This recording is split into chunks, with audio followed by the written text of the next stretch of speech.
Selamat malam teman-teman semuanya. Eh, Hari ini, kesempatan kali ini izinkan saya untuk menyampaikan salah satu kajian penting, ya, bagian dari kajian penting eh, dalam diskursus atau pembahasan-pembahasan terkait dengan ilmu Al-Quran dan tafsir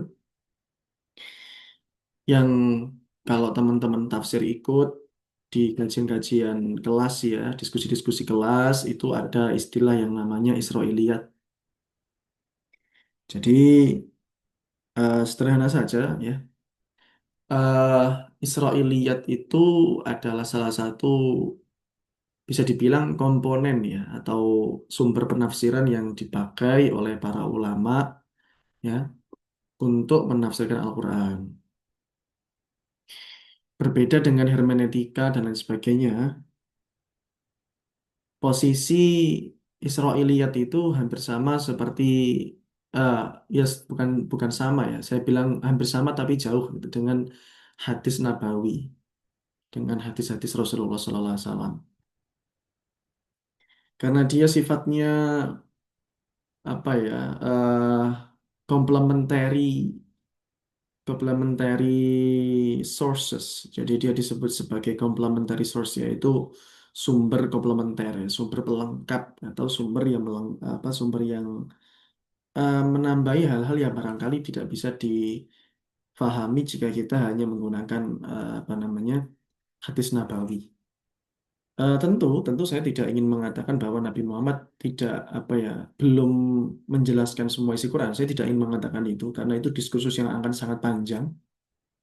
Tapi yang ingin saya sampaikan adalah Israiliyat itu digunakan untuk menjelaskan hal-hal yang biasanya terkait dengan kisah. Misalnya kisah Ashabul Kahfi. Detail-detail kisah di Ashabul Kahfi itu banyak didapatkan dari riwayat Israiliyat. Sebagaimana nama Israiliyat, ya, sebagaimana nama Israiliyat, istilah ini berarti berasal dari sumber-sumber Bani Israel ya. Atau kalau boleh saya bahasakan yaitu dari apa namanya Yahudi Nasrani atau dalam bahasa kerennya itu disebut dengan tradisi biblikal, ya, tradisi biblikal. Eh, jadi gini teman-teman, misalnya saya ngasih contoh ya. Ini ya contoh penafsiran ala-ala Israiliyat itu biasanya menyebutkan nama, biasanya menyebutkan nama. Misalnya eh, yang biasa kita baca di surat Yasin terkait dengan wajah amin aqsal madinati rajuli yas'a. Jadi dalam surat Yasin itu ada salah satu kisah terkait dengan suatu kaum yang di kaum itu ya diutus beberapa nabi ya. Gimana itu arsalna ilaihi musnaini fakadzabuhuma itu. eh Berkisah tentang sebuah kaum yang diutus di dalamnya dua awalnya dua rasul gitu ya, kemudian diutus kembali fa'azzazna bitsalitsin, kemudian kami teguhkan kuatkan dakwah para rasul itu dengan rasul yang ketiga. Nah, panjang cerita di surat Yasin kemudian ada tambahan ayat, ada ayat yang berbunyi wajah amin aqsal madinati rajuli yas'a qala yang qaumit tabi'ul mursalin. Wajah amin aqsal Madinah dan telah datang ya min aqsal Madinah dari pinggiran kota. Aqsa itu artinya jauh sebenarnya. Aqsa itu dimaknai sebagai jauh ya. Artinya kalau Aqsal Madinah itu maksudnya adalah jauh dari pusat kota. Artinya orang ini ya, rojulun ini dia datang dari pinggir kota. Wajah amin aqsal madinati rojului yas'a. Yas'a itu artinya bergerak cepat, ya, berlari cepat. Sa'i itu berlari cepat, bersegera. Kemudian dia berkata, kola, berkatalah rojul tadi. Ya qaumit tabi'u al-mursalin. Wahai kaumku, ikutilah kalian al-mursalin, orang-orang yang diutus ini. Yang jumlahnya tiga tadi. Kita hanya tahu kisah ini dari Quran dan tidak disebutkan nama siapa rojulnya.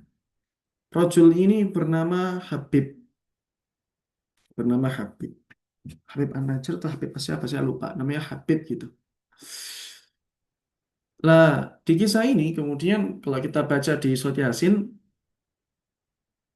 eh, apa namanya tidak akan kita temukan momen di mana Habib ini nanti akan meninggal. Tidak ada. Dan bagaimana meninggalnya itu tidak tidak dijelaskan.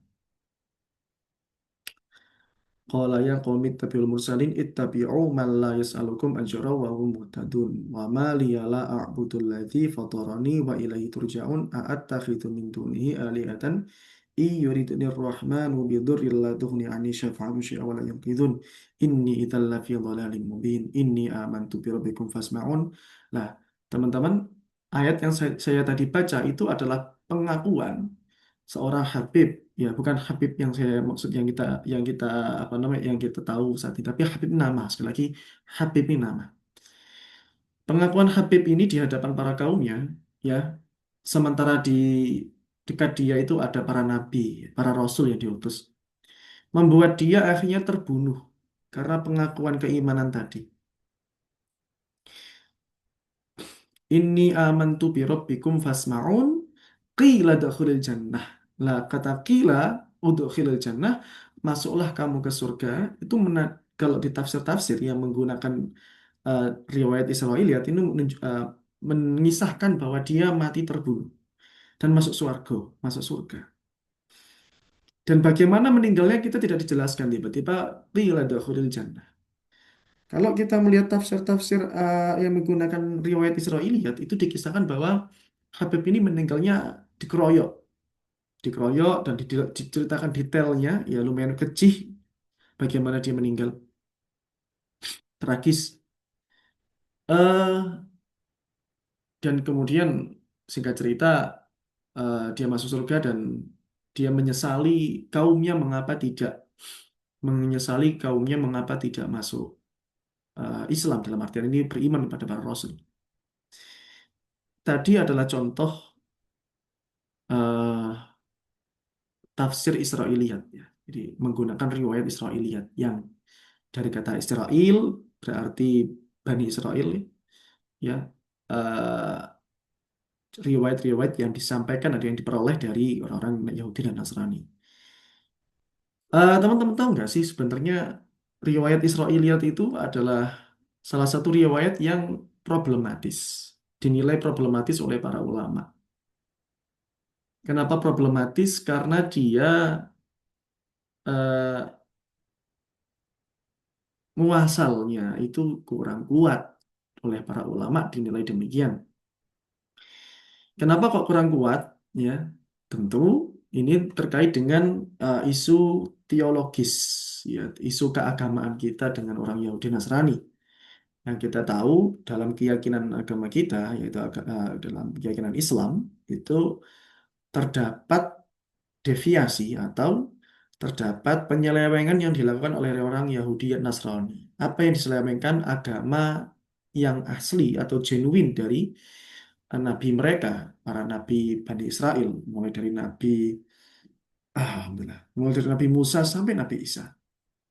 Bahkan penyelewengan itu merambah sampai kitab Taurat dan Injil, yang kali ini kita pahami itu sebagai Bible Perjanjian Lama dan Baru. Kalau yang Yahudi itu aku lupa namanya apa lagi, itu ya. Oke, jadi karena kecurigaan inilah kemudian para ulama menempatkan Israiliyat sebagai sesuatu yang problematis, ya, walaupun ulama mufasir, ya, para mufasir sering menggunakannya untuk menafsirkan Al-Quran, khususnya pada aspek-aspek kisah. Terima kasih Mas. Iya, nanti dosen saya itu ngomong soal misnah, ya. Nanti saya akan jelaskan. Terima kasih sudah memberitahu. Oke. Eh, jadi sekali lagi, karena problematis itu kemudian para ulama memberikan batasan. Selain daripada itu, selain daripada itu teman-teman, apa yang membuat Israiliyat itu menjadi persoalan adalah apa namanya pesan dari Rasul Shallallahu Alaihi Wasallam. Waktu itu Rasulullah tentu ditanyai dan kemudian Rasul menjawab terkait dengan Israiliyat. Bagaimana pendapat Rasul adalah la tusaddiquhum wa la tukadzibuhum. La tusaddiqu dan janganlah la tusaddiqu janganlah kalian umat muslim mem, apa ya? Sodik itu membenarkan ya. Sebenarnya kita tidak bisa menggunakan kata sodiku itu sebagai meyakini, tapi saya biasanya menggunakan sebagai membenarkan. Tapi nantilah kita bisa diskusi terkait dengan istilah tosodiku ya. La tosodikuhum jangan membenarkan mereka, ya. Wala tukadzibuhum pula jangan dustai mereka. Jadi sikapnya menarik ya. Sikapnya itu tidak membenarkan, tidak menyalahkan. Atau tidak meyakininya pula tidak apa namanya tidak menolak apa mentah-mentah tetapi kita perlu skeptis gitu jadi kata sidqun dan kazbun itu ya kazab itu jika kita bandingkan itu ibarat hitam dan putih gitu hitam itu negatif putih itu positif maka pesan yang disampaikan Rasulullah itu berarti skeptis gitu. Kita harus skeptis terhadap apa yang disampaikan oleh eh, mereka, orang-orang Yahudi Nasrani dalam artian ini adalah menggunakan menggunakan riwayat yang disebut oleh ulama riwayat Israiliyat. Tetapi kemudian pertanyaan selanjutnya adalah skeptis itu yang bagaimana gitu. Skeptis itu yang bagaimana. Nah, inilah kemudian yang nanti dikembangkan oleh para ulama menjadi sebuah kaidah yang menarik. Kaidahnya gini, sederhana saja. Ada tiga. Satu, namanya riwayat Israiliyat itu juga harus dibandingkan dengan riwayat. Jika ada riwayat yang sama, ya, secara pesan, maka dibolehkan digunakan atau dianggap benar gitu. Jika riwayatnya berbeda, substansinya itu bertentangan, maka ditolak. Nah, masalahnya satu. Yang ketiga, jika tidak dibenarkan pula maaf, jika tidak sama dan tidak berbeda, alias tidak ada alat pengukurnya, maka mauquf. Jadi itu yang tidak bisa dinilai. Dan inilah celah para ulama menggunakan riwayat-riwayat Israiliyat yang berbasis kisah. Karena apa? Alat ukur untuk menentukan sidqun dan kazabnya itu nggak ketemu. Nah itu. Sehingga wajar kalau kemudian walaupun Israiliyat itu dinilai problematis, tetapi penggunaannya dalam tafsir-tafsir, khususnya tafsir yang besar, begitu banyak gitu. Oke. Eh, sebagaimana judul kawan-kawan, yaitu kita akan menyoal konsep Israiliyat ya. Saya bukan berarti menolak konsep Israiliyat ini, tapi ingin menyampaikan sebuah hal yang barangkali apa namanya dianggap baru, tetapi ini agak membahayakan. Karena kemarin saya sempat ditegur oleh apa reviewer jurnal terkait itu. eh Sekali lagi ini sifatnya diskusi kawan-kawan, diskursus maksud saya, bukan sesuatu yang sifatnya saya sampaikan sebagai ceramah, tidak. Jadi mohon untuk dimengerti ini bukan kebenaran yang disampaikan oleh saya, tetapi hanya menyampaikan bisa jadi atau dalam istilah akademik adalah asumsi. Ya. Begini, saya ingin berangkat dari sebuah ayat fawailul lil ladzina yaktubunal kitaba bi aydihim tsumma yaquluna hadza min indillah. Fawailul lil ladzina yaktubunal kitab. Celakalah bagi mereka orang-orang yang yaktubunal kitab bi aydihim menulis kitab itu dengan tangan mereka. Tsumma yaquluna hadza min indillah. Kemudian mereka mengatakan ini dari Tuhan, dari Allah. Dalam ayat yang lain yuharrifunal kalima amma wadi'ihi. Mereka itu mentahrif ya. Mentahrif itu gimana istilah mentahrif itu? Kalau kita itu mengartikannya menyelewengkan, tapi eh, apa ya? Kalau saya itu ingin bilang bahwa tahrif itu gini. eh, Misalnya saya bilang aku, tapi dimaknainya adalah Tuhan. Misalnya aku, aku ini adalah aku itu adalah domir ya, domir foto ya, domir domir hadir atau sub kata-kata kata ganti yang kata ganti pertama, kata ganti orang pertama, aku, kamu. Nah, kata aku itu kemudian dimaknai sebagai Tuhan misalnya. Jelas itu adalah tahrif. Karena apa? Misalnya konteksnya adalah aku makan nasi gitu, maka nggak mungkin aku itu maknanya Tuhan. Karena Tuhan nggak mungkin makan nasi, karena Tuhan nggak mungkin butuh makan seperti sebagaimana makhluk. eh jadi tahrif itu kadang saya bisa dimaknai seperti itu. Jadi bagaimana sebuah kata dimaknai berbeda dengan apa dimaknai berbeda dengan yang seharusnya. Yuharrifunal kalima mentahrif ya, atau merubah, mendeviasi al-kalima ya, perkataan-perkataan atau kalimat-kalimat an mawadhi'ih, dari posisi tempatnya atau konteksnya atau makna hakikinya. Nah, ini dia yang kemudian yang disampaikan oleh Al-Quran terkait dengan apa yang dilakukan oleh orang-orang Yahudi dan Nasrani. Tetapi kemudian yang ingin kita tanyakan kembali adalah apakah kita punya ukuran, apakah kita punya data yang cukup untuk mengatakan apa saja yang ditahrif? Nah, ini jujur aja kita tidak punya banyak data untuk mengatakan apa saja yang dirubah.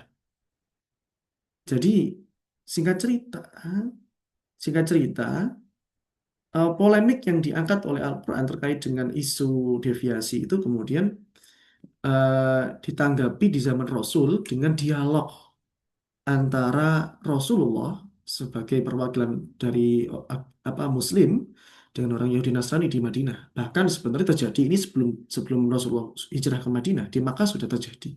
Tetapi dialognya tidak langsung, tidak secara langsung ya. Seringkali dialog pesanan. Artinya orang-orang kafir Quraisy itu disuruh oleh bukan disuruh ya. Ditanya orang kafir Quraisy bertanya kepada ahli kitab bagaimana cara nanya Muhammad gitu bahasa mereka. Salah satu yang ditanya ya kisah tentang Ashabul Kahfi gitu, Maryam dan sebagainya. Yang kita tahu surat-surat itu turun di Makkah. Jadi teman-teman, kita sekali lagi kita nggak punya banyak data, tapi kemudian data itu tervalidasi di dialog Kanjeng Nabi di masa beliau masih hidup, khususnya di Madinah. Sehingga kita muncullah kemudian di keyakinan kita dalam konsensus ulama bahwa Islam itu mengamandemen pesan-pesan eh, sifatnya partikular ya, tidak universal ya, partikular di agama-agama sebelumnya. Kalau pesan universalnya sama, ketauhidan, nubuat, apa namanya, eskatologis atau zaman akhir dan lain sebagainya. Tetapi biasanya yang apa ya, yang diwujudkan dalam bentuk amandemen itu adalah aspek syariat, biasanya seperti itu. Lantas kemudian pertanyaannya, bukankah ada deviasi dalam bentuk teologis atau ideologi ya? Yaitu sistem kepercayaan agama orang Yahudi Nasrani gitu. Tentu itu ada. Sehingga kemudian Quran menurunkan surat yang paling mudah untuk dibandingkan dan dipelajari adalah Al-Ikhlas. Qul huwallahu ahad. Allah Allah itu Esa, satu. Karena ini menegasikan konsep kita sebut Trinitas ya. Eh, Kemudian Allahus Somad, lam yalid wa lam yulad. Allahus Somad ini nanti terkait dengan hal-hal yang sifatnya lebih lebih lebih aplikatif. Allahus Somad, lam yalid wa lam yulad, tidak dilahirkan pula tidak melahirkan. Tidak melahirkan, tidak pula tidak dilahirkan. Walam yakul lahu kufuwan ahad, juga tidak punya apa namanya kufu, Jadi tidak punya pembanding ya, tidak bisa dibandingkan, tidak bisa disekutukan sama sekali. Ini ngomong tentang berhala-berhala atau ngomong tentang tajisim-tajisim yang yang dilakukan oleh orang-orang sebelum Islam dalam bentuk yang nyata gitu, bahwa Tuhan itu digambarkan seperti ini gitu. Nah, eh, ini surat ini turun untuk bukan mengamandemen, membantah sifatnya, bukan mengamandemen ya, tapi membantah isu-isu teologis yang miring, yang salah, atau yang terdeviasikan. Bukan mengamandemen. Kalau mengamandemen itu gini, eh, data sebelumnya itu valid, kemudian diperbarui dengan data yang lebih yang lebih mutakhir. Artinya data sebelumnya itu masih berlaku dan benar pada masanya, kemudian diperbaharui. Itu sifatnya amandemen seperti itu. Nasih mansuh dalam istilah kita. Sehingga nanti kalau teman-teman buka dalam kajian-kajian ilmu Al-Quran dan tafsir lebih mendalam, seringkali nasikh mansuh itu diperdebatkan apakah itu hanya tentang Al-Quran dan hadis atau juga terkait dengan agama-agama sebelumnya. Bisa cek nanti di kitabnya siapa atau lupa lagi. Yasin Al-Fadhani, Syekh Yasin Al-Fadhani. Di situ di artikel yang saya kirim ke teman-teman itu saya kutip ya di situ. Baik, sekali lagi saya ingin menegaskan bahwa eh, apa yang dilakukan oleh orang-orang terdahulu dalam artian ini Yahudi Nasrani, isu polemik mendeviasikan pesan-pesan ilahi itu kemudian dikomentari oleh Al-Quran dan Rasulullah. Dan situlah kemudian menimbulkan satu polemik yang kita sebut sebagai Israiliyat tadi. Yang yang kita tahu tidak semua hal bisa kita konfirmasi karena datanya juga sedikit. Artinya tidak memenuhi apa yang bisa dibandingkan. Sehingga kemudian kita hanya mengatakan agama Islam itu agama yang mengamandemen atau menyempurnakan agama sebelumnya. Tasdiq lima baina yadihi wa muhaiminan alaih, bahasanya seperti itu. Membenarkan dan tasdiq itu membenarkan, wa muhaiminan itu mempreservasi atau menjaga. Baik, arti membenarkan itu juga ada yang diseleksi, ada yang kemudian dieliminasi. Pesan-pesan kaum-kaum terdahulu, maaf, agama-agama terdahulu. Balik kepada apa yang tadi saya sampaikan, ada problem yaitu bahwa alat ukurnya kurang banyak gitu dan tidak bisa mewakili sepenuhnya. Yang kedua, ya, polemik selanjutnya adalah masalah selanjutnya adalah apakah ini agak berat nih, agak riskan, tapi ini hanya saya sampaikan saja sebagai informasi, tapi saya tidak ingin memperdalam teman-teman karena akan kemana-mana. Yaitu apakah Islam adalah apakah Al-Quran mewakili seluruh sistem keyakinan agama Yahudi dan Nasrani.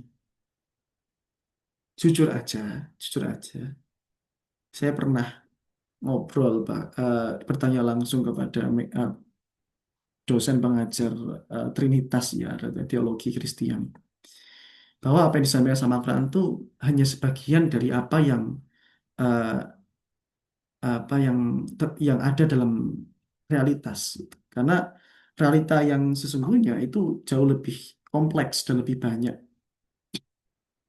Kalau sekarang yang dinilai itu sekarang loh ya, bahwa aliran-aliran agama Yahudi Nasrani itu banyak itu, mau bilang gitu. Sedangkan yang disampaikan Al-Quran itu eh, tidak seluruhnya, tetapi hanya bagian-bagian penting saja, seperti Trinitas atau pengkultusan atas Isa dan Maryam, gitu.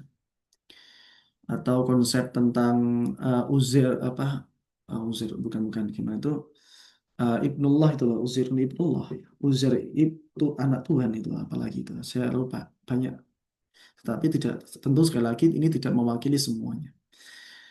Dan ini dia nanti mungkin Mas Iya bisa menambahi tapi saya kurang tahu beliau apakah ingin menyampaikan atau tidak. Ini memang salah satu penelitian beliau terkait dengan keagamaan kawan-kawan bahwa eh, apa namanya, kalau sistem beliefnya itu sama dengan kita, dalam arti sama dengan Islam, tetap walaupun namanya itu masih Yahudi dan Nasrani, tetap dianggap sebagai orang beriman. Innalladzina amanu walladzina hadu wan nasara wassabina man amana billahi wal yawmil akhir wa amila sholihan falahum ajrun 'inda rabbihim wa la khaufun 'alaihim wa la hum yahzanun. Al-Baqarah itu 64 atau 69, saya agak lupa. Oh, itu 65 ya. Nanti Mas Iya bisa memperbaiki. Ya kalau beliau mau menyampaikan. Oke. eh jadi sekali lagi tidak seluruhnya ya, tidak seluruhnya di apa kok diakomodir oleh Al-Qur'an. Itu satu informasi baru, tapi nggak perlu kita perdalam kali ini karena itu agak rumit ya. Saya perlu belajar buka-buka lagi terkait dengan apa namanya biblical biblical tradition ya, atau tradisi biblical. Saya harus buka kitab-kitab ya sebelah lah, dan juga mempelajari konsep teologisnya ini agak rumit juga. Baik, itu yang problem kedua. Problem pertama tadi adalah apa tadi? Lupa. Problem kedua saya ingat tidak semua hal itu. Oh ya, problem pertama adalah datanya yang kita kurang banyak untuk mengafirmasi apa aja yang salah dan mana mana yang benar. Yang kedua, tidak semua apa topik dalam Al-Quran terkait dengan keagamaan itu mewakili realitas. Maksudnya mewakili itu bukan berarti salah Qurannya, tetapi Al-Quran tidak ngomong semuanya gitu ya, tidak mewakili seluruhnya. Oke, itu. Kemudian selanjutnya adalah begini. eh Apa yang sementara ini kita anggap sebagai apa namanya sebagai agama Kristen dan Yahudi ini hanya kita ketahui sementara waktu oleh kebanyakan orang Muslim, bahkan pada tingkat akademisi pun mereka hanya mengetahui informasi-informasi terkait agama mereka dari kita sendiri gitu. Jadi kita melihat mereka dari kacamata kita gitu. Jadi itu problem. Arti problem adalah ya tidak bisa mewakili fakta sesungguhnya gitu. Karena apa? Misalnya terkait dengan tadi yang saya sebut dengan konsep teologis ya, system of belief-nya orang-orang Yahudi Nasrani. Eh, apakah tidak ada orang Yahudi dan Nasrani itu yang meyakini Tuhan Esa misalnya gitu? Kita hanya akan bilang, oh kan mereka konsep belief-nya kan Trinitas gitu. Loh, apakah kita sudah mengkonfirmasi itu? Nah, khawatirnya adalah yang menggunakan konsep Trinitas itu adalah sebagian kelompok atau kelompok mayoritas misalnya gitu. Karena kita tahu di perjanjian Konsili Nikea yang dua kali dikadakan, satunya di mana, yang satunya di Konstantinopel, itu kesepakatan ya, konsensus ulama Nasrani mengatakan bahwa konsep keyakinan atau belief system yang dipercayai itu adalah Trinitas.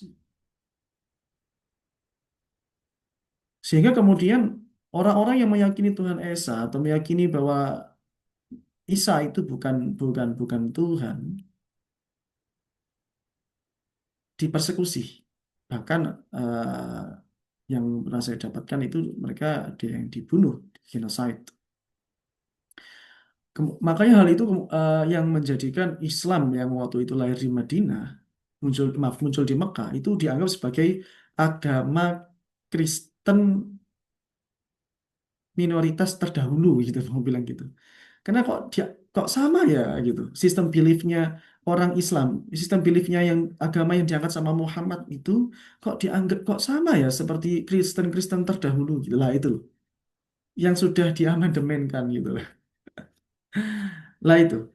Jadi ini sekali lagi ini saya ingin menyampaikan sebuah case ya, yang barangkali ini tidak boleh banyak disampaikan di muka umum ya, tapi hanya dikonsumsi oleh publik, akademisi dan intelektual, bahwa apa yang sementara kita tahu terkait dengan agama mereka itu biasanya dan mayoritas yang kita alami dan kita lakukan adalah memahaminya dari kacamata agama kita sendiri.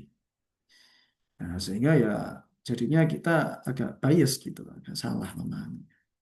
Realitanya nggak sesuai dengan sesungguhnya. Ya tentu ada yang Trinitas, tentu ada, tentu ada. Tentu ada yang menganggap Uzair itu adalah anaknya Tuhan, itu ada. Tapi yang ingin saya sampaikan adalah bagaimana dengan selain itu. Karena ayatnya juga berbicara demikian. Al-Baqarah tadi saya bacakan 65 atau 69 atau lupa atau 64. Oke, barulah kita masuk satu pembahasan yang menarik. Ini untuk ini tidak akan saya panjangkan ya, sedikit hanya sedikit saja untuk apa namanya, untuk nanti masuk ke kajian minggu depan lagi, adalah ini dari semua yang saya sampaikan terkait dengan Israiliyat ya, mulai dari apa itu Israiliyat, kemudian mengapa Israel itu problematis dari cara pandang ulama, Rasulullah dan Al-Quran, Al-Quran dan Rasulullah, mengapa dia problematis dari cara pandang Al-Quran, Rasulullah bahkan para ulama. Kemudian juga bagaimana problem Israeliat itu menjadi problem itu ya, artinya yang tadi saya sampaikan datanya kurang banyak untuk mengafirmasi atau untuk mengafirmasi mana yang menyeleweng dan mana yang tidak. Kemudian Al-Quran sendiri juga tidak mewakili semua semua konsep beliefnya agama tersebut. Tetapi hanya bagian-bagian paling penting yang kemudian angkat yang waktu itu sedang mainstream ya. Kemudian yang terakhir adalah eh, apa yang kita tahu terkait dengan apa namanya sistem belief itu adalah dari cara pandang kita sendiri. Nah, dari apa yang saya sampaikan ini, saya ingin menyampaikan sebuah eh, diskursus yang sebenarnya bukan baru, tapi jarang banget diketahui dan ini hanya diketahui oleh segelintir orang, bahkan setingkat akademisi pun, yaitu intertekstual. Gagasan intertekstual itu mirip dengan apa yang tadi saya sampaikan terkait Israiliyat bahwa eh bahkan hadis Nabawi pun nggak semuanya bisa menjelaskan apa isi Al-Quran. Bukan berarti Nabi Muhammad tidak menjelaskan atau tidak tahu, tetapi saya menyatakan datanya tidak banyak. Misalnya sebab nuzul, kita hanya punya, maaf, sebab nuzul itu juga hanya menjelaskan sekian persen ya dari seluruh ayat Al-Quran misalnya gitu. Bahkan beberapa ayat juga itu masih gantung apa maknanya. Kayak Alif Lam Mim, Yasin dan sebagainya itu kan kita sedikit banyak eh, hanya tahu dari penjelasannya para sahabat bukan Rasulullah sendiri gitu. Jadi singkat cerita dari bahkan kisah ya kisah juga apalagi sehingga kemudian Israel digunakan. Nah, intertekstual itu menegaskan adanya seperti ini bahwa untuk memahami sebuah tulisan atau teks atau sebuah buku, kita perlu untuk mempelajari buku-buku sebelumnya yang ditulis oleh seorang pengarang gitu. Itu gagasannya gitu. Misalnya saya ingin baca bukunya eh apa namanya buku karangannya siapa itu pengarang Harry Potter lupa lagi saya. Ya itu tiba-tiba kita baca seri Harry Potter yang ke-6 gitu atau yang ke-7. Aduh, apa nggak hafal lagi saya apa judul-judulnya. J.K. Rowling. Terima kasih Mas Mafi Marmara. Mafi Marmara itu nama ini kapal laut yang diserang sama Israel lagi. Ya, makasih Mas Mafi. J.K. Rowling, JK-nya itu siapa lah? JK itu apa panjangnya aku lupa. Atau mungkin itu nama panggung ya. Ya, apa itu ya? Deathly Hall Jokowi Mas. Oke. eh nah, apa namanya? Deathly Hallows. Itu yang buku yang terakhir itu yang berapa itu? The Prince of apa gitu aku lupa deh. Dark Prince apa itu. Saya lupa nama-nama filmnya itu. Tapi Harry Potter kita misalnya kita baca itu tuh poin aja. Misalnya kita baca seri Harry Potter yang Harry Potter, sorry, Harry Potter yang ke-6 gitu. Ya kita nggak akan paham kok tiba-tiba gitu. Kita harus membaca seri-seri sebelumnya, seri 1 sampai ke 5. Atau contoh lain misalnya, kita ingin baca bukunya kalau teman-teman tafsir itu biasanya Abdullah Said misalnya. Abdullah Said itu punya banyak buku loh, kawan-kawan, bukan cuma the 21st Century Contemporary Reading Quran itu. Tidak itu. Banyak bukunya, banyak Introduction of Islam dan sebagainya. Dan pemikiran-pemikiran beliau itu tersebar di banyak buku. Nah, ketika kita baca satu buku yang terbaru kan atau termutakhir, kita akan susah untuk memahami jika tidak memahami sebelumnya atau membaca sebelumnya. Sehingga intertekstual itu dibutuhkan. Dalam artian ini adalah membaca karya-karya penulis sebelumnya. Al-Quran, Bible dan lain sebagainya itu diasumsikan bisa dipahami melalui pendekatan intertekstual. Nah, di sini problemnya gitu. Intertekstual ini ya sebagai pendekatan yang digagas oleh Barat, ya. Ini eh, belum apa ya, belum banyak disentuh oleh ulama. Islam gitu oleh orang-orang para ulama. Tapi memang sudah ada banyak beberapa tulisan. Salah satunya pertemuan sebelumnya saya bahas tahlil itu ya. Jadi ada yang bilang bahwa metode intertekstual itu metode yang tidak boleh digunakan karena dia termasuk tahlil. Kenapa tadi? Karena mengasumsikan Rasulullah yang nulis Al-Quran gitu. Dan apa yang dilakukan oleh para para para apa namanya para orientalis itu juga persis mengasumsikan Rasulullah itu menulis Al-Quran, Nabi Muhammad itu nulis Quran dengan tangannya sendiri ngarang. Kemudian untuk memahami bagaimana Quran itu hanya perlu memahami bagaimana Rasulullah itu hidup, bagaimana Rasulullah itu konteks kehidupan Rasulullah di zaman itu dan lain sebagainya. Termasuk juga diantaranya adalah mempelajari apa saja kutipan-kutipan yang diambil Rasulullah dari Bible lah itu. Nah, ini cara cara yang digunakan oleh para orientalis. Tentu dengan asumsi ini pasti salah ya. Pasti kita tolak. Tapi pertanyaan kita perlu angkat adalah, bukankah Israiliyat itu juga intertekstual? Lah itu. Lah itu dia. Bukankah Israiliyat itu juga intertekstual? Nah, itu. Kalau gagasan intertekstual itu adalah memahami teks itu dari teks-teks yang ada sebelumnya, maka bukankah juga Israiliyat itu adalah intertekstual? Bukankah kemudian jika Israiliyat kita eh, kita tidak ingin bilang diterima 100%, tidak pula kita bilang tolak 100%, tetapi kita skeptis terhadapnya, itu pun jika ada yang sesuai kita terima. Artinya jika data yang ada dalam Al-Quran dan hadis itu berkesesuaian dengan Israiliyat kita terima. Artinya mengasumsikan bahwa sebagian daripada Israiliyat itu adalah, maaf, bahwa kita mengasumsikan bahwa intertekstual itu juga mungkin bisa diterima dalam kajian tahlil bahkan. Ah, apa yang saya bahas tentang intertekstual ini tidak akan panjang karena ini hanya akan menjadi mukaddimah malam hari ini untuk pertemuan depan. Karena intertekstual ini agak rumit dan saya sudah menulis itu dan saya sudah terbitkan apa tapi pakai bahasa Inggris ya. Eh, Barangkali minggu depan kita bisa kajian lagi, semoga ada waktu. Karena sekali lagi intertekstual ini tadi mengasumsikan bahwa Al-Quran itu punya hubungan dengan kitab-kitab sebelumnya, yaitu Bible, Perjanjian Lama dan Baru. Eh, dan apakah hanya Bible saja? Lah, dari apa yang tadi disampaikan dengan istilah dari apa istilah yang saya gunakan tadi adalah biblical tradition. Sebenarnya saya ingin bilang bahwa bukan cuma Bible, tetapi adalah tulisan-tulisan yang bahkan muncul bukan dari bukan cuma Bible, tapi juga tulisan-tulisan yang menafsirkan Bible, baik dalam bentuk tafsir eksegesis atau dalam bentuk hukum-hukum. Tadi yang disampaikan sama Mas Mafi Marmara terkait dengan Misnah Sinhedrin, Sinhedrin itu salah satu bab yang maaf, Misnah atau Midras dan lain sebagainya, itu adalah kitab-kitab apa namanya yang muncul dari Bible. Seperti kitab kita Al-Quran itu akan melahirkan banyak kitab-kitab yang dikarang oleh para ulama. Jadi apakah kemudian mungkin ya Israiliyat itu definisinya diperlebar ya dan diperjelas, dalam artian ini adalah apa saja kitab-kitab atau sumber-sumber yang mungkin bisa diambil.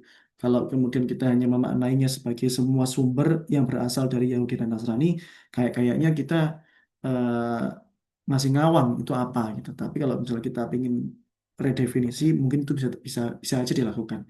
Tapi itu akan menjadi salah satu upaya yang besar dan penelitian yang panjang. Dan saya tidak mau melakukan itu dekat-dekat ini gitu, karena dekat-dekat ini saya tidak punya bayangan untuk melakukan kajian mendalam terkait dengan apa yang tadi saya sebutkan, hanya menjadi diskusi sementara waktu. Kalau teman-teman mau melakukan silakan, saya tidak akan sungkan-sungkan untuk membantu dan menyarankan. Karena bagi saya ide itu bukan siapa orangnya, tapi ide itu bagaimana mengeksekusinya. Yuk kalau jenengan mampu monggo. Saya belum mampu untuk saat ini. Gitu aja teman-teman. Pembahasannya sangat berat ya, teman. Mohon maaf, eh, tidak seperti ceramah ataupun tidak seperti khutbah-khutbah Jumat atau ceramahnya orang-orang yang mainstream ya, dalam artian yang asik didengarkan atau yang mengademkan hati, menghaluskan jiwa. Tidak. Ya, ini sifatnya diskursus, diskusi. Jadi saya mohon maaf segala tidak tampak agak membosankan atau tidak menyampaikan apa PPT dan sebagainya karena memang ya apa yang saya sampaikan hanya apa yang ada di kepala itu tidak saya siapkan apa-apa. Itu aja teman-teman. Saya izinkan teman-teman jika ingin bertanya, monggo. Jika tidak, akan saya akhiri langsung sesi hari ini. Terima kasih. Monggo. Jika ada yang bertanya, silakan.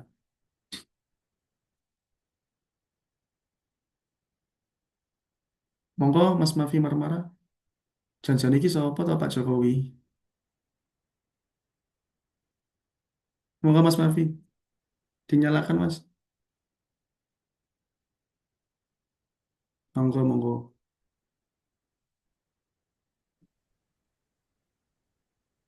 Izin merokok teman-teman. Izin bertanya, Mas. Oh, oh, Mbak toh. Mohon maaf Mbak. Saya kira Mas. Iya, nggak apa-apa, Ustaz. Saya ingin bertanya beberapa pertanyaan. Suaranya kedengaran jelas ya, Ustaz? Saya izin merokoknya Mbak. Mohon maaf nggih. Hmm, Harusnya enggak sih, Ustaz. Loh, Oh iya, iya udah, saya udah nggak boleh. enggak, Ustaz. Silakan, Ustaz.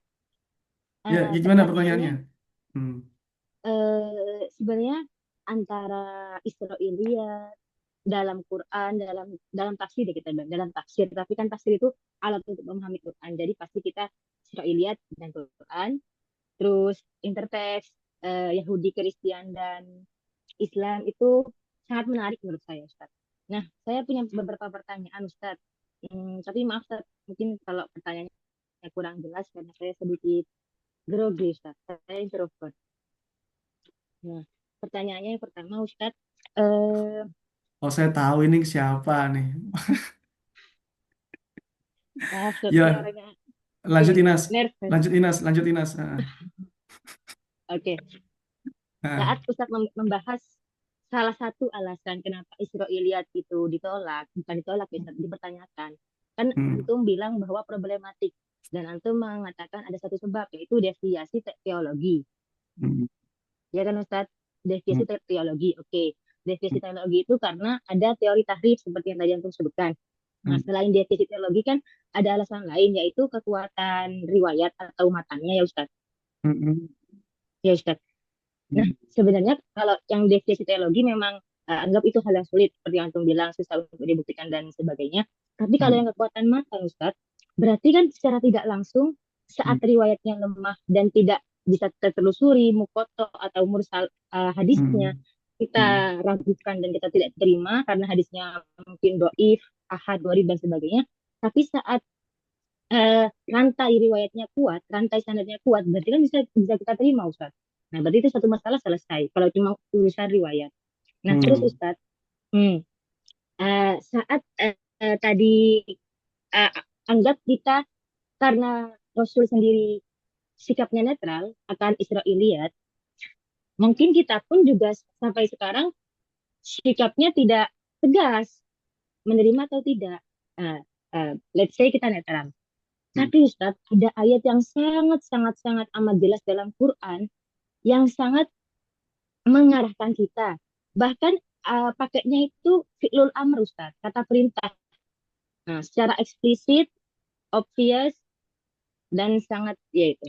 Nah, Hmm. ayatnya itu udah di surat Yunus, ayat 94. Saya baca, bismillah. Eh, ada beberapa kalimat yang perlu kita sorot di sini, yang memang benar-benar mengkaitkan antara Quran sebagai wahyu terakhir dan kitab-kitab sebelumnya. Ayatnya Bismillahirrahmanirrahim. Fa in kunta fi syakin mimma anzalna ilaika fas'alil ladina yaqra'una kitab min qablik. Jadi pertama nih, kata yang kita sorot adalah fi syakin.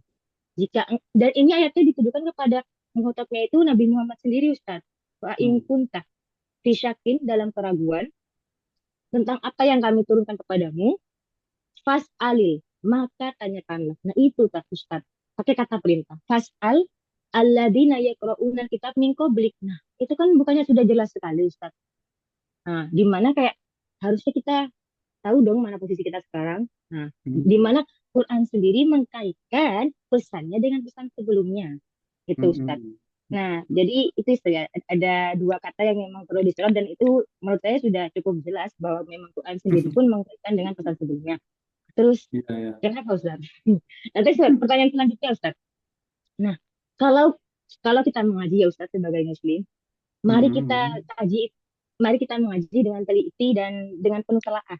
Quran itu Ustaz lebih banyak Hmm. bercerita dan menjelaskan detail tentang tokoh-tokoh Israiliyat, maksudnya bukan tokoh-tokoh Israel, figur-figur tokoh-tokoh yang diakui oleh Judeo-Kristen, Yahudi Kristen daripada Hmm. nabi-nabi Arab, nabi-nabi Hijaz yang keturunan Ismail ataupun nabi-nabi yang keturunan Bentar, Ismail bentar. contohnya Ustaz. Saya Betul. boleh, nggak, saya boleh tadi bilang Judeo-Christian. Iya, Judeo-Kristen, Yahudi Kristen, Yahudi Nasrani maksudnya, Yahudi Oh Nasrani. iya, soalnya Judeo-Christian itu hal yang berbeda kayak saya ingat saya itu. Nah, insya Allah sama. Sama ya? Oh iya, iya, saya boleh. Lanjutkan, lanjutkan. Nah, Oke. nah. Jadi ada beberapa, kan memang beberapa tokoh-tokoh dalam Quran kita, dalam ajaran kita, ada yang sama seperti mereka. Banyak sekali Ustaz. Nah, seperti tadi yang Hmm. aku sebutkan Uzair, Uzair itu disebutkan dalam Quran. Di mereka juga ada. Nah, Ya. tapi Quran sendiri Ustaz justru tendensinya, tendensi. Kecenderungannya lebih banyak menjelaskan secara detail, amat-amat teramat detail tentang figur-figur dan tokoh-tokoh Yahudi Kristen daripada nabi-nabi Arab. Contohnya, Nabi Solih, Nabi Idris, Nabi Syuaib. Sangat bare minimum lah kalau kata Oh kita iya. convert itu. Iya, iya, iya, iya, iya, iya, iya. Sangat Saya tahu, saya minimum tahu. sekali. Ah. Tapi Saya paham kalau arah kisah pertanyaan. Terus, terus. kisah Musa, Ustaz, kisah Musa itu seabrek, brek, brek, brek, brek. Iya, Nah, iya. bahkan jelas sekali. Bahkan Ustaz, kalau antum eh, kita semua kita baca dengan detail lagi Ustaz. Surat Hmm. Al-Isra. Itu kan surat Al-Isra itu menjelaskan ayat satu, saya baca sedikit ya. Saya baca sepotong-sepotong dan sedikit. Hmm. Bismillah. Subhanalladzi asra bi abdihi lailan. Itu ayat pertama tentang Isra-nya. Ayat kedua Hmm. langsung bukan tentang Nabi Muhammad. Padahal Isra ini Nabi Muhammad ya. Ayat kedua langsung wa ataina Musal kitab. Nah, itu langsung Musa. Terus ada juga Ustaz. Itu salah satunya. Jadi kayak saat Quran mengatakan tentang kitab, langsung tuh cerita setelahnya malah Musa gitu. Ada juga Ustaz tentang di Al-Qasas nih. Kebetulan baru Ya. kemarin saya baca, saya Oke. stabiloin juga. Hmm. Bismillah. Nah, di Al-Qasas ayat ketiga. Tilka ayatul kitabil mubin. Langsung ayat setelahnya. Kan artinya ini adalah ayat-ayat Quran yang nyata dari Allah. Langsung setelahnya itu ayat ketiga dalam Al-Qasas. Natlu alaika min naba'i Musa. Langsung Musa Ustaz. Langsung Musa Ustaz. Padahal ya Musa itu nggak sebelum Muhammad pas loh Ustaz. Nah, kenapa Quran sangat sangat sangat sangat ada willingness, ada keinginan kuat untuk mengkaitkan dengan Judaism Ustaz. Nah, gitu Ustaz. Hmm. Padahal secara konteks historis Quran itu lahir di konteks paganisme Ustaz. Di Mekah yang Hmm. masih pagan kan Ustaz ya, masih pagan. Nah, tapi Hmm. padahal baru baru di Madinah kita ketemu sama Yahudi Ustaz. Di Mekah mayoritas pagan. Nah, tapi Quran Hmm. Quran itu sudah sangat-sangat ingin mengkaitkan Quran ya mengkaitkan dirinya sendiri dengan ya Musa gitu Ustaz. Nah, terus Hmm. Banyak banget ya. eh, Kayak ngumpulin nih ya. terus ah Iya, iya. Terus, terus. Ustaz. Nih, jadi Mohon diulangi, dari suaranya putus-putus. Suaranya diputus-putus, sebelum mohon saya diulangi. masukkan ke proyek saya Ustaz, tadi saya butuh jawabannya. Oke Ustaz. Eh, Ah, terus tadi Ustaz ya, kan teorinya Quran itu lahir di konteks Mekah yang oh pagan. Mekah, yang pagan. Terus Nah, kenapa kok yang yang banyak pagan, dibahas itu tapi malah Judais? nyatanya nyatanya surat Makkiyah pun itu malah Judaism semua Ustaz. Bukan semua, Nah, terus Ustaz, banyak, banyak. hmm, Heeh, most heeh. of them, let's say most Most of of them. them, Terus, ya. Terus.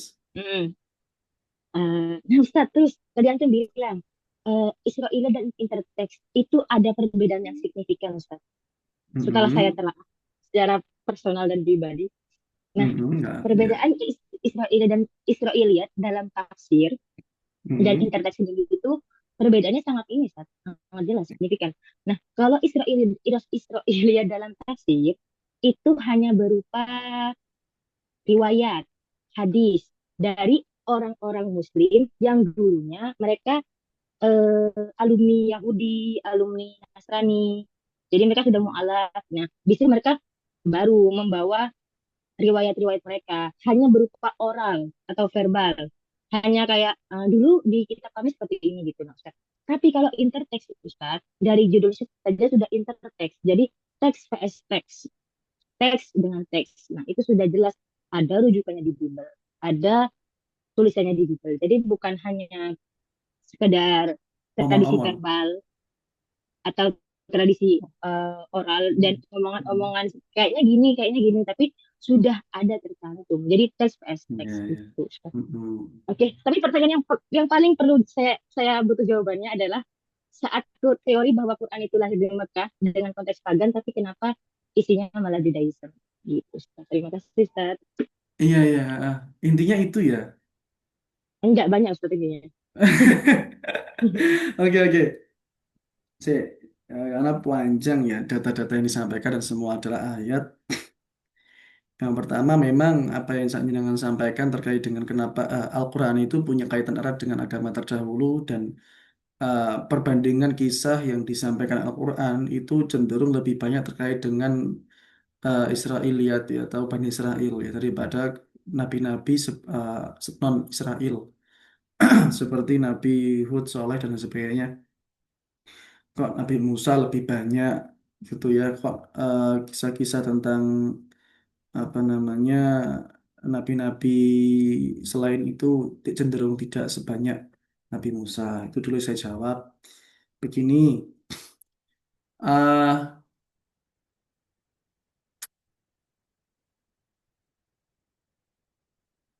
ini jawaban saya subjektif ya. Saya tidak ingin memberikan jawaban, saya tidak bisa memberikan jawaban yang by text, artinya referensinya mana gitu. Saya nggak punya.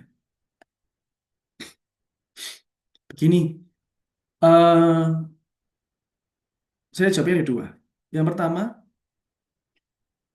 kalau misalnya saya ngomong tentang sesuatu, ya, dan sesuatu itu tidak ada apa namanya, tidak ada bukti konkret yang menjelaskannya, maka apa yang saya sampaikan itu akan disebut sebagai mengarang. Kendati, kendati apa yang saya sampaikan bisa jadi ada bukti tapi nggak banyak, hanya bekas-bekasnya saja. Andai kata Al-Quran ngomongin tentang kaum Samud, kaum Ad, dan Fir'aun misalnya, maaf Fir'aun itu Musa ya, kaum Ad, Samud, sahabat apalagi Lut gitu ya, dengan cerita yang sangat detail dan panjang lebar, akan jadi problem. Mengapa problem? Karena satu, ya memang ada bekas peninggalan mereka dalam bentuk bangunan. Tetapi tidak ada informasi tertulis, tidak ada informasi yang bisa dibandingkan ketika Al-Quran berbicara terkait dengan hal-hal yang sifatnya detail. Nggak mungkin.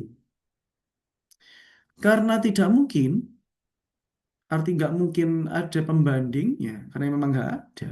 Maka jelas tidak akan banyak yang disampaikan, kecuali hal-hal yang sangat subjektif dan memang yang sifatnya etik, yang sifatnya etis, yang sifatnya teologis.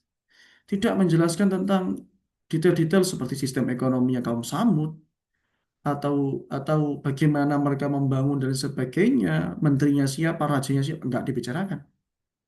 Tentu tidak. Mengapa? Karena data tertulisnya enggak ada. Sehingga apa yang disampaikan Al-Quran itu adalah eh, memberikan perspektif baru dari apa yang dikisahkan secara oral dan verbal oleh orang-orang Arab waktu itu yang sering melewati bekas-bekas peninggalan kaum terdahulu. Karena sifatnya cerita-cerita yang oral dan verbal tadi itu ngalor ngidul, ya, maka Al-Quran tentu dalam hal ini Allah ya, menekankan aspek yang paling penting. Yang paling penting dari kisah-kisah itu dan tidak ingin mengangkat polemik-polemik baru yang justru nanti Al-Quran akan dituduh mengarang. Wong jangankan begitu, Ahmad Muhammad Khalafullah, ya orang Islam nih gitu ya, mengatakan kisah dalam Al-Quran itu tidak nyata, bukan sejarah yang ada, tetapi itu mengarang. Bang, Quran cerita dikit aja udah dibilang mengarang. Apalagi nanti Quran cerita banyak tentang kaum-kaum yang kita tahu sejarahnya saja kita tidak bisa mencari bekas-bekasnya kecuali bentuk-bentuk bangunannya saja. Tidak ada tertulisnya dan sebagainya. Susah. Beda dengan Musa, Fir'aun gitu. Itu pun kita bisa cari itu. Lebih detail itu banyak sekali. Bahan-bahan yang bisa kita bandingkan. Bahkan Fir'aun yang dimaksud dalam Al-Quran itu siapapun kita bisa tahu. Karena memang ada. Nah, sedangkan kaum Samud, Ad, dan lain sebagainya. Itu. Jadi cara pandang akademisnya adalah tadi. Karena Quran sendiri eh, tahu pasti bahwa jika membicarakan hal yang secara data tidak bisa dibandingkan, maka akan menjadi bumerang. Oh, jangankan begitu ya tadi saya sampaikan. Masih ngomong tentang isu teologis, isu tentang etika saja, Al-Quran itu dianggap ngarang, gitu. Apalagi udah ngomong detail. Gitu. Ya, itu yang pertama.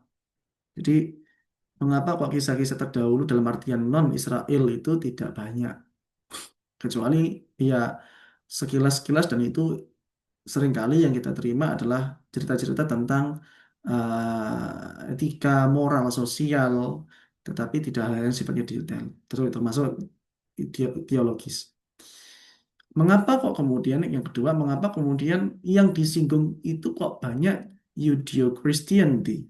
Kenapa yang disinggung itu kok banyaknya Yahudi Kristen, Yahudi Nasrani maksud saya? Ya tadi otomatis karena datanya bisa dibandingkan, karena ada data pembandingnya satu. Yang kedua, orangnya masih ada, orangnya masih ada kan, Yahudi Nasrani itu, dan kita bisa bertanya pada mereka, bener nggak sih gini? Fa in kunta fi syakkin min mimma anzalna ilaika fas'alil ladzina yaqra'una kitab. Kalau kamu ragu dengan apa yang kami turunkan, karena sebelumnya itu cerita tentang Nabi Musa, maka tanya aja sama mereka. Tapi ya apakah Nabi Muhammad ragu? Ya tidak. Tetapi yang ingin disampaikan sama Al-Quran itu bukan tentang keraguan Nabi Muhammad, tidak. Tapi adalah tentang, ayo dialog. Mari kita berdialog dengan orang-orang Yahudi Kristen, Yahudi Nasrani. Yang mereka itu dalam memahami Musa, dalam memahami Isa itu sering salah. Ayo dialog. Karena apa yang kamu lihat Muhammad, apa yang kamu lihat wahai Nabi Muhammad adalah apa yang tampak dari mereka, bukan bukan apa yang dikehendaki oleh Allah Subhanahu wa taala. Dengan apa yang dikehendaki Allah Subhanahu wa taala dalam ayat-ayat yang telah yang telah Allah turunkan, silakan konfirmasi pada mereka. Di kitab mereka itu ada, tapi mereka nggak mengamalkan. Nah, itu maksudnya. Ini tahrif yang dilakukan oleh para ulama mereka, oleh ulama apa para ilmuwan Yahudi Nasrani wal kitab itu adalah seperti itu. Apa yang tertulis di kitab itu tidak diakomodir sebagaimana adanya, tapi ditahrif. Sehingga kemudian perlu diafirmasi. Nah, kata syak di situ bukan ragu dengan apa yang kemudian Allah turunkan karena apakah Allah benar nggak mungkin, Rasul nggak mungkin ragu. Tapi yang diragukan itu adalah begini, apa yang tampak di realitas yang dilihat oleh Rasulullah, ya adalah sesuatu yang berbeda dengan apa yang diturunkan oleh Allah Subhanahu wa taala di kitab-kitab terdahulu.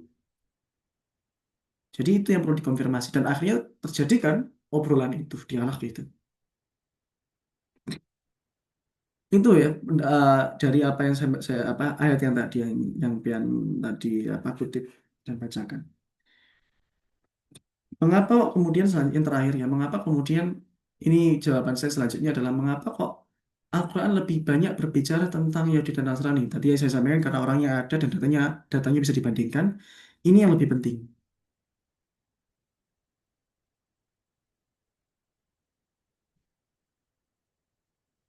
Begini Mbak ya, Islam itu adalah the one and the only religion, adalah satu-satunya agama bagi Allah. Inna dina indallahil Islam. Yahudi dan Nasrani itu label saja. Tapi yang mewakili daripada ad-din itu adalah al-Islamu, adalah sistem beliefnya. Jadi ketika sistem beliefnya itu tidak tauhid, tidak percaya eskatologis, tidak percaya tentang apa namanya nabi dan lain sebagainya, itu otomatis akan mardut, tertolak sebagai agama. Nanti kita bisa diskusi lebih panjang, tapi tidak hari ini. Intinya adalah misi Quran mengapa kok banyak mengutip kisah-kisah yang ada, maaf, mengapa kok banyak ngomong tentang isu Judeo-Christian? Ya karena sekali lagi Islam itu adalah agama penyempurna. Maka dia berhak, maka dia berpola sebagaimana agama sebelumnya dan melengkapi pun menyempurnakan. Maka wajar kalau sentuhannya menjadi banyak dengan agama-agama sebelumnya. Dan lebih daripada itu, tentu, tentu dengan turunnya Al-Quran diharapkan orang-orang Yahudi Nasrani yang terdeviasikan atau yang terselewengkan itu bisa lurus kembali. Toh, toh, ya, dengan membahas Yahudi dan Nasrani, sebagaimana kita tahu, ini dua agama yang saat ini merajai dunia. Dan memang agama ini, Yahudi dan Nasrani itu agama siblingsnya Rasulullah, gitu. Siblings itu saudara. Ya, ya, karena terhubung dengan Ibrahim. Mengapa Buddha, Tao, Konfusius, Hindu, termasuk agama-agama di Nusantara tidak disinggung? Karena yang penting itu bukan namanya, tetapi adalah sistem beliefnya. Selama kemudian sistem beliefnya itu tauhid, percaya yang gaib, percaya hari akhir, hari pembalasan, percaya dengan sistem kenabian dan risalah, ya wis, gak apa-apa. Kenapa nggak dibahas? Ya karena tadi yang penting adalah konseptualnya, bukan namanya. Toh kalau misal ngebahasnya adalah agama-agama Yahudi, Hindu, Buddha, dan Konghucu dan sebagainya, jadi nggak relevan di konteks Nabi Muhammad ada. Karena waktu itu orang Hindu dan lain sebagainya nggak ono.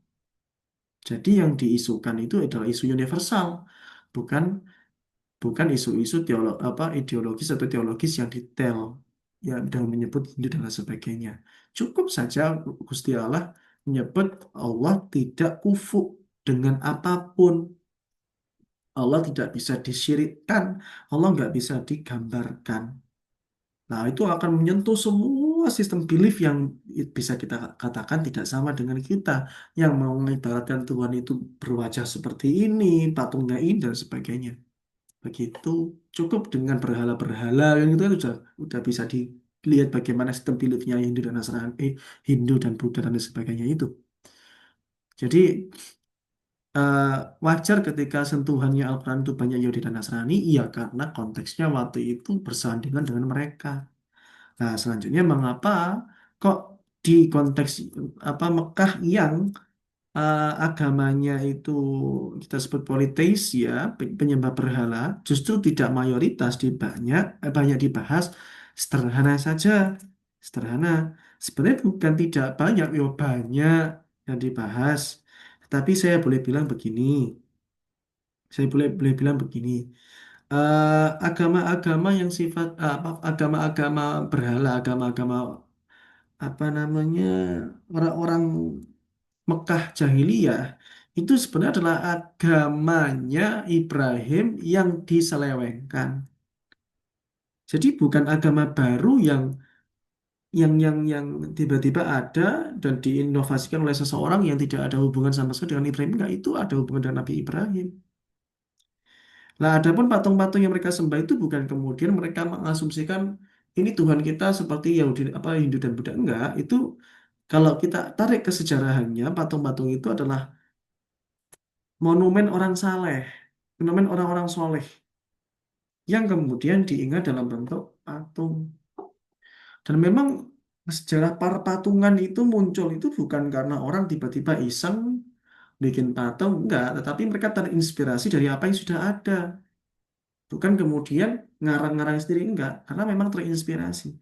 Dan sejarah-sejarah perpatungan ya gitu. Jadi ada inspirasinya. Inspirasinya itu adalah kenyataan. Dalam artian ini adalah orang-orang saleh terdahulu. Kalau kita nanti cari di tafsir-tafsir, nama-nama berhala-berhala itu ada nama orang yang dikultuskan. Karena memang kecenderungan keagamaan itu kawan-kawan, sedaya kita seringkali mengkultuskan seseorang tokoh seakan-akan dia yo bak malaikat atau bak dia itu adalah bahkan Tuhan atau dipersonifikasi sebagai Tuhan begitu. Nah, itu yang terjadi. Jadi, maka sederhananya bukan Al-Quran tidak membahas dengan banyak-banyak. Kenapa kok kemudian tampaknya tidak tidak sebanyak Israiliyat apa tidak sebanyak apa ayat-ayat terkait dengan Yahudi dan Nasrani? Sebenarnya kita aja yang mungkin kurang kurang jeli saja karena tadi ya agamanya orang Mekah itu agama bapak-bapak mereka itu ya Ibrahim itu. Terkait dengan siapa aku lupa salah satu orang yang membawa berhala ke Mekah itu saya lupa namanya. Terkait dengan itu ya sekali lagi karena deviasi dari agama yang sesungguhnya yaitu Hanifiyah. Begitu jawaban saya. Tidak perlu saya ulangi lagi ya. Semoga Mbak Mafi Marmara aka Inasun Waidah bisa memahami. Monggo kalau ada lagi. Insya Allah. Oke. Saya, kalau teman-teman sudah cukup, tidak ada yang mengangkat tangan, saya akan mengakhiri pertemuan kali ini. Ini sudah panjang sekali. Minggu depan kajiannya akan tetap ada dan pembahasannya akan terkait dengan langsung saya akan membahas tentang apa namanya intertekstual ya sebagai salah satu pembahasan yang sudah saya publikasi. Begitu kawan-kawan, terima kasih. Jika tidak ada lagi, saya akan mengakhiri dengan bacaan Alhamdulillah, Alhamdulillah Rabbil Alamin. Subhanakallahumma bihamdika, asyhadu an la ilaha illa anta, astaghfiruka wa atubu ilaik. Jangan lupa share terus Ustadz. Ya, saya share. Maksudnya share itu share videonya ya, linknya ya. Ya, siap. Baik, monggo bisa oh ya. Nanti linknya bisa dicek di YouTube. Channel YouTube-nya namanya Tafsir Foundation, Tafsir Foundation, atau nanti bisa langsung chat saya secara pribadi. Baik, terima kasih teman-teman. Ya, Assalamualaikum.